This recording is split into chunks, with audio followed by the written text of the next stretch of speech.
Hello all, I'm Sai and you're watching The Book Dragon. In today's video, I'm bringing to you my favorite books from the first quarter of 2021. Originally, I did not have the idea to do this video, but for the past few days, this kind of videos have been popping up in my feed continuously, so I decided to do it because it'll be easier for me to predict all the favorite books of mine from this year 2021 towards the end of the year. Also, I wanted to look back and reflect on the books that I've read so far in the year, and it's been 3 months totally, and I've ended up reading at least over 50 books in the first 3 months of the year itself, which itself is a big accomplishment for me if you ask me. And I have read so many good books. Of those, I've narrowed down the top 10 alone, and I don't know if all these 10 will be making it to the favorites of 2021 or not, but I'm sure that there's at least 2 or 3 books from this list which I'll be including in that one. So without any further ado, let's get into the list right away. I'm going to talk about the books in the chronological order. So the first book will be the one which I read in January, and the last book will be the one which I finished in March. I also have dedicated reviews for 7 of these 10 books,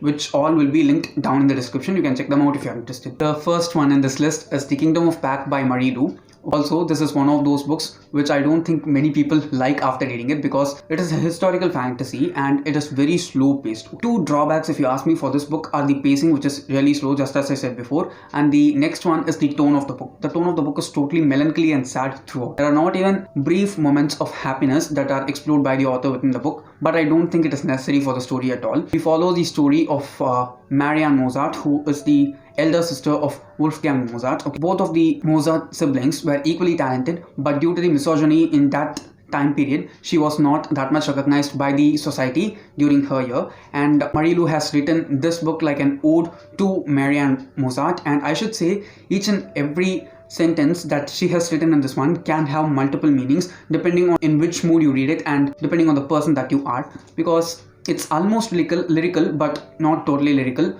The writing just kept me hooked in the book throughout. Okay, I cannot say that it's out of the world or anything, but this is a kind of story which I will like a lot. It's not for everyone also, but I should say the sad tone of the book and the consistency of the pacing as well as the sadness was maintained throughout the story, and I just enjoyed it a lot. It is a very sad book to read, but if you're a person who likes to experiment with different types of books, I'm sure that you will enjoy this. The next book is something that is totally in contrast for the first book, and it is Carry On by Rainbow Rowell. Now, this is a young adult urban fantasy story, but I can easily say that it reads more like a contemporary story rather than a fantasy because each and every rule of magic in this one is not at all clearly explained, and the spells that they utter also seem just like some sentences that we speak to each other. Okay, it is very funny.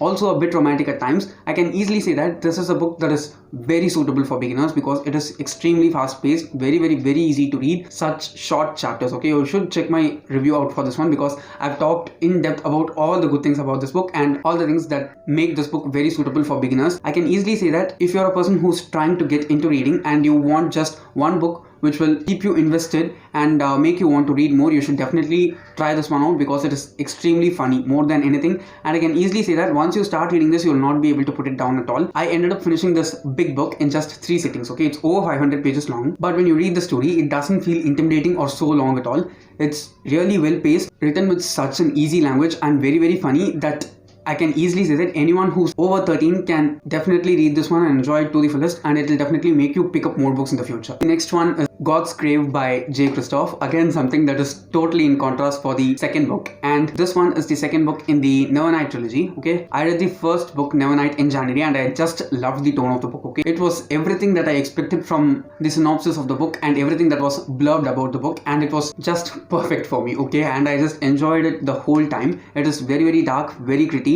and definitely only for adults. Okay, not for anyone who's a young adult or a child. Okay, I'm sure that it has a lot of explicit content. Rather than that, it is very dark. Okay, it is so violent and so dark, and that's one of the main reasons I liked the book a lot. And I should say, for such a good book, this was a better sequel. Okay, usually when it comes to trilogies, the second book always suffers, but I can easily say rather than the first book, the second one, which is this one, far better. Okay, I liked the first one itself and I loved this. Okay, and I don't have any idea how the series is going to progress on and finish in the third book. I tried to read the third book in March itself, but I was not able to do it because of a readathon in which I was participating in, and I did not want to spoil my experience of reading Dark Dawn, which is the third book in this series also. So if you're a person who's looking out for a very grim, dark fantasy world with a lot of violent stuff going on, I'm sure that you will enjoy this trilogy as a whole.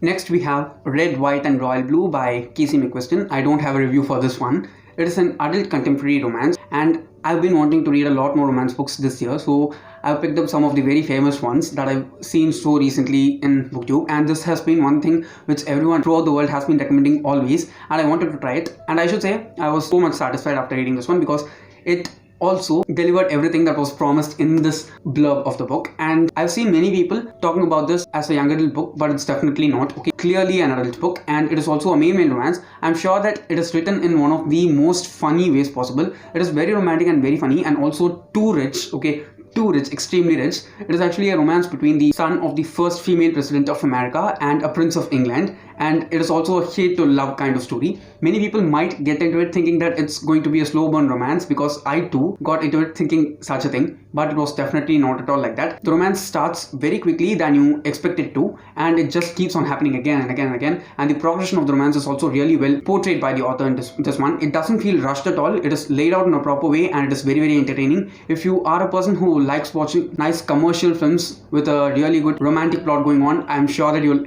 enjoy this a lot. The next one is going to be a book which will surprise a lot of people, and it is The Alchemist by Paulo Coelho. Okay, this is not my first time having read The Alchemist. I read it once last year in 2020 as an audiobook, and I should say I was very, very, very disappointed. And then and there I decided to pick up the physical book and read the book physically sometime in the future. And I also said in the beginning of this year sometime that I will be buying this book and rereading it and reviewing it if I like it. And I should say physically reading this book made a lot of difference for me, because I was able to enjoy the story a lot more. The audiobook, if you ask me, was not that great, and I was not at all invested in the audiobook throughout the time, but in this one each and every page was very engaging. Okay, and the sentences that Paulo Coelho uses, they just seem like very straightforward sentences, but they are not. Okay, there's 1,000 meanings behind some of these sentences. I went to such an extent that I started annotating the book. Okay, I color coded and annotated. Since the cover is orange, I wanted to annotate in orange as well. And I should say, if you are thinking to read The Alchemist, and if you have not read it so far, get the physical copy somehow and read it, because the audiobook doesn't do that magic that physically reading this book did to me, and I do think it will be suitable for others also. So yeah, this is one of my favorites from this first quarter.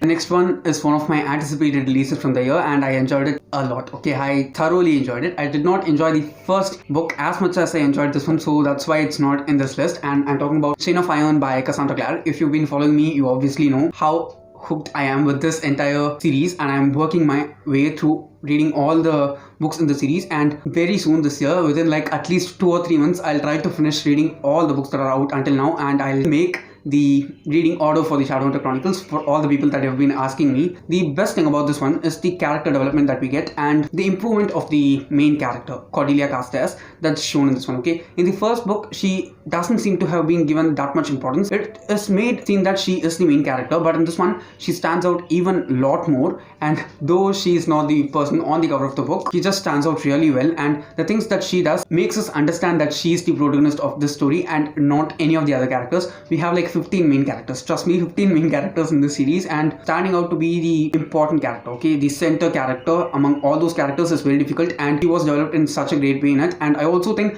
she's the first brown person to be a protagonist in any of the Shadowhunters books, and that makes this book a bit more special for me. The next one is the most infamous books of all in this list, and I definitely want many more people to read this one in this world, and it is Prey by Michael Crichton. Okay, it's a science fiction novel that happens somewhere in the early 2000s, and boy oh boy, the work done by the author in this one was so excellent. Okay, I want many more people to read this one, and that's one of the main reasons why I went forward and did a spoiler-free review for this one. I think the video is almost 10 to 12 minutes long, and I've not even given away even a single spoiler throughout that review, just for the sake that if some people tend to watch it and pick up the book, it'll just make me so happy. Okay, the sad thing is that review video is one of the least watched videos of mine. I don't even have like 50 or 60 views in that one if you ask me, but I do want many people to watch it. So I can easily say that this is my most favorite of all the books that I've read so far in the first quarter of the year, and it is also the most surprising of all the books. Okay, the best thing is that I received this one for free in a sponsored video, and I should say I don't regret the time reading this at all. Okay, it's a huge book as well, very, very, very excellently paced. The first 200 pages of the book seems to be a bit slow, but after that the story just takes up at a rapid pace, and it is really, really, really excellent.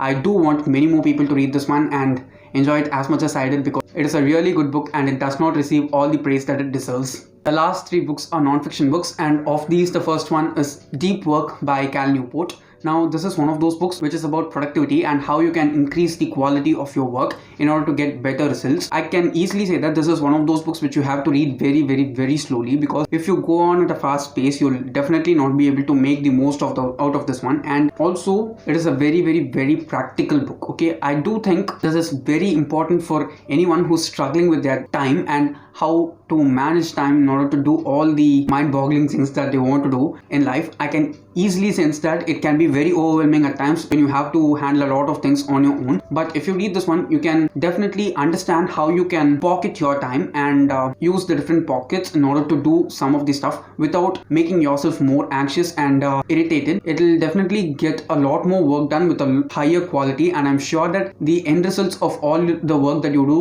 will be far better if you apply some of the principles that I talked about in this one. And it is definitely a must read if you ask me. The next one is an audiobook, and it is How Not to Die by Dr. Michael Greger. Now this is a book about nutrition and food alone. Okay, it specifically focuses more on 100% plant-based diet, not even dairy products. Okay, it is that much totally focused on plant-based diets and how you can totally improve your health and even reverse some of the diseases that you might get in the future and prevent some diseases which you might be prone to due to some genetic disorders or lack of nutrition that you have presently. Okay, it is a very well researched book if you ask me, and I definitely do think many more people need to read this one, because we all live in a generation where we eat a lot of takeout food from outside, and it is definitely not that much healthy compared to the food that we cook in our home. Also, if you do not appreciate our Indian food to a great extent, you should definitely read this, because after reading this, I got to learn a lot more than I already knew about ingredients that we use in our Indian cooking. Especially the audiobook itself, I was able to understand how much our ancestors might have thought in order to just concoct the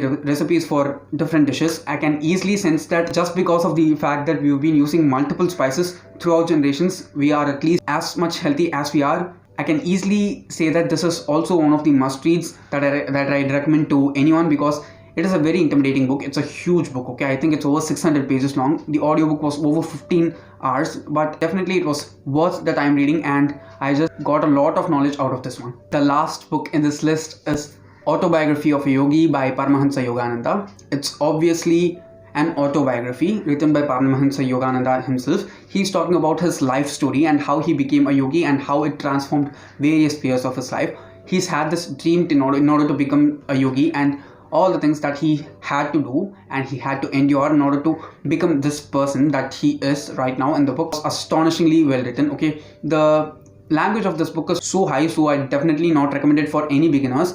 If you've read like a considerable amount of books, then you can go for this one. Also, this is one of those books which you have to read very slowly and also with a very open mind. Since it's a spiritual book, it is totally subjective. Okay, you have to go in with a very open mind and be ready to accept all the things that the author is trying to tell to you. It's also not about a book that is about a very different person. Okay, he just is like a very normal person like all of us, but the only different thing is that his goal is to attain the spiritual enlightenment. He also wants all the different types of foods. He wants to travel a lot. He wants to wear good clothes. All those things are there for the author also. But despite all those things, his spiritual journey, okay, despite his character and his trait, his spiritual journey and how he talks about it is the forefront of the book, and it just hides away all the flaws that's there for any person. And I should say this is also a must read, but you definitely have to go in with an open mind, otherwise you will not be able to make the most out of this book. I'm going to try to make a video out of this one. Okay, it will definitely not be a review, something like all the things that I learned from this one or the things that